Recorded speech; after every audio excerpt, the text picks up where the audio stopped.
trouble. Personal comment. We already have a nigger mayor. We don't need any more nigger big shots. I learned a lot, and I learned that and Corn Pop was a bad dude. I think the two-party system is good for the South and good for the Negro, good for the black in the South. Other than the fact that they still call me boy, I think they've changed their mind a little bit. If Haiti just quietly sunk into the Caribbean or rose up 300 feet, it wouldn't matter a whole lot. Is it because blacks are involved in Haiti? It was old media that got him in trouble. Personal comments he made about another White House hopeful, Senator Barack Obama. I mean, you got the first sort of mainstream African American who was articulate and bright and clean and nice-looking guy. I mean, that's a storybook, man. Yeah. He's going to let the big banks once again write their own rules. Unchain Wall Street. They're going to put you all back in chains. We have this notion that somehow if you're poor, you cannot do it. Poor kids are just as bright and just as talented as white kids. It's a long way until November. We got more questions. You got more questions, but I tell you, if you have a problem figuring out whether you're for me or Trump, and you ain't black. It don't have nothing to do with Trump. It has to do with the fact I want something for my community. I would love to see. Take a look at my record, man. I have a record that is second to none. The NAACP has endorsed me every time I've run. I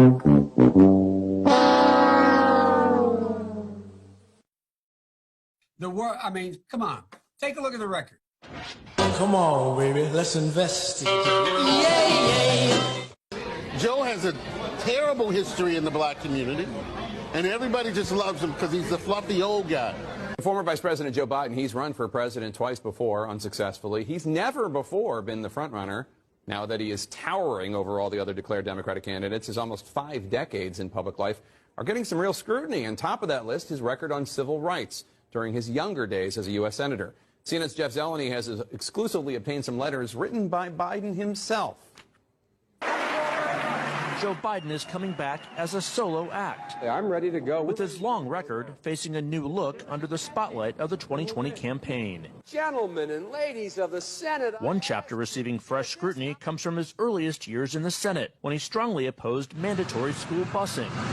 It was designed to achieve integration and a more equitable education. What's less known is how he followed the lead of some of the Senate's most fervent segregationists. In a series of never-before-published letters reviewed by CNN, the strength of Biden's opposition to busing comes into sharper focus. On March 25, 1977, Biden wrote, "My bill strikes at the heart of the injustice of court-ordered busing. It prohibits the federal courts from disrupting our educational system." Biden sought and received support from Mississippi Senator James Eastland, the Democratic chairman of the Judiciary Committee, and a leading symbol of Southern resistance to desegregation. He frequently spoke of blacks as, quote, an inferior race. Eastland and others were partners on several of Biden's anti-busing bills. On June 30th, 1977, Biden wrote, "Dear Mr. Chairman, I want you to know that I very much appreciate your help during this week's committee meeting in attempting to bring my anti-busing legislation to a vote." Then in 1978, Biden again asked Eastland to put his anti-busing bill before the full Senate, writing, "Your participation in floor debate would be welcome."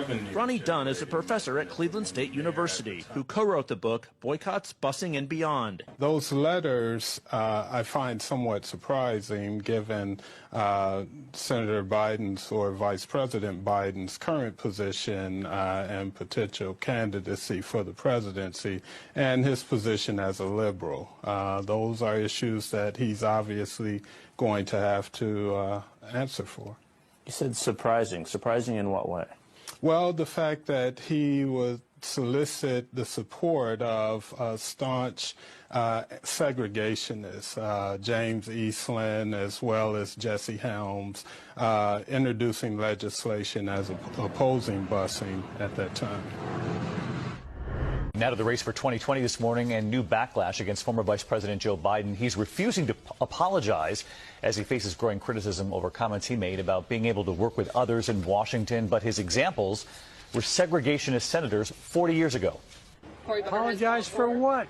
Refusing to apologize for touting his ability to find common ground with senators he disagreed with, even segregationists.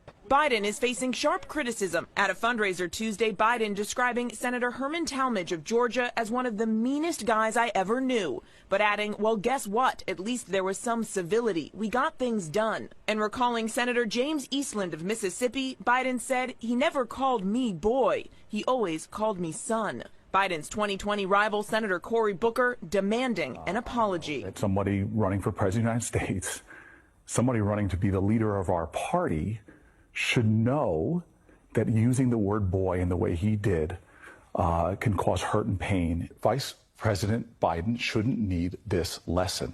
Now, Biden actually took it a step further, saying that it was Senator Cory Booker who owes him the apology. Cory should apologize. It was hurtful to hear you talk about the reputations of two United States senators who built their reputations and career on the segregation of race in this country. And it was not only that, but you also worked with them to oppose busing. And, you know, there was a little girl in California who was part of the second class to integrate her public schools. And she was bused to school every day. And that little girl was me. To coddle the reputations of segregationists, of people who, if they had their way, I would literally not be standing here as a member of the United States Senate, is, I think, it's misinformed and it's wrong. But Biden is not backing down.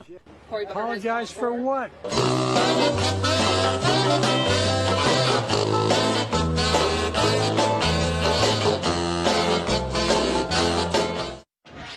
I like the idea they keep in jail longer. I'm the guy that wrote the bill requiring federal judges to keep people in jail 100% of the time for which they're sentenced. It doesn't matter whether or not they're the victims of society. The end result is they're about to knock my mother on the head with a lead pipe, shoot my sister, beat up my wife, take on my sons. So I don't want to ask, what made them do this? They must be taken off the street. Increase the penalties. Increase them. I would put the son of a gun in jail. Put them to death. From the crack epidemic of the 80s to the crime wave of the 90s to the post-9/11 war on terror, throughout his career, Biden has represented the Democratic Party consensus, shifting his views to fit whatever best serves his own political career. Over his 44 years in the Senate and then as vice president, Biden was a leading architect of today's criminal justice system, which contributed to mass incarceration and the police misconduct that protesters are fighting back against today. Biden crime bill, the Biden crime bill. The Biden crime bill. Hell, we've had crime bills coming out our ears. Every major crime bill since 1976, every minor crime bill has had the name of the Democratic senator from the state of Delaware, Joe Biden. You got a gun? You commit a felony? 10 years. We already have it 5 years. Minimum mandatory. Judge can't say, you know, you had it in your pocket, you never intended to use it, we're only going to give you 1 year.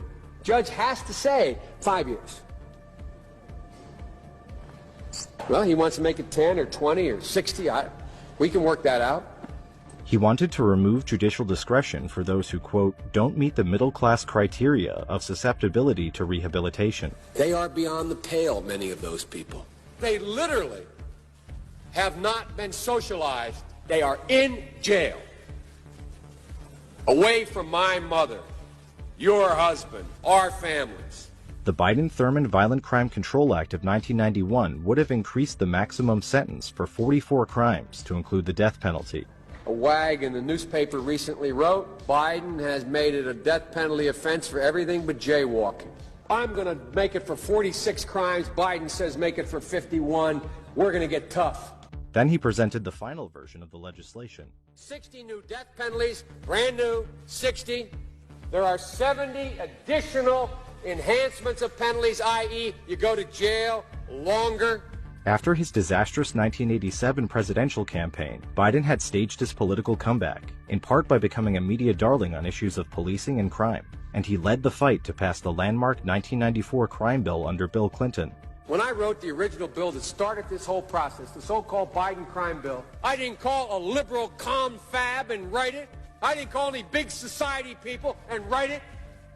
I called the cops. A Democratic president wants 100,000 cops. A Democratic president wants to build 125,000 new prison cells. That's the secret. That somehow the Republicans tried to make the crime bill tougher. I say, poppycock. They didn't make anything tougher. Found out that this midnight basketball isn't getting them together, a bunch of jive folks living in their city to do, try to see if they can be Michael Jordan. When they found out, they were keeping schools open. So gangs come off streets instead of out raping my mother, marauding me, robbing the local store. They're in a gymnasium, and my daughter will be safer, my wife will be safer, my mother will be safer, and I will be safer. And I will be happy. Never again should Washington put politics and party above law and order.